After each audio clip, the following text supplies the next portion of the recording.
So dyma fideo bras iawn yn dangos sut nes i paratoi'r stafell am y fideo mwyaf dwi erioed i wneud, sef arwyddo'n ffyrdd.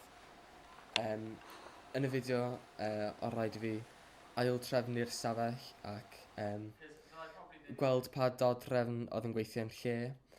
Oedd hefyd rhaid i fi trio cael y projector i gweithio i dangos y cefndir, sef y slideshow.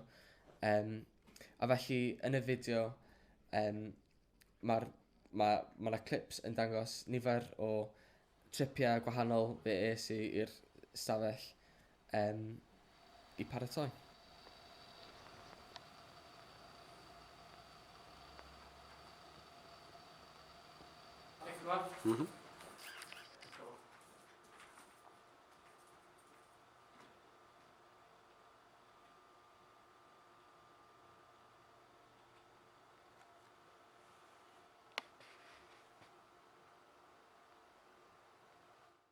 Track through them again after this.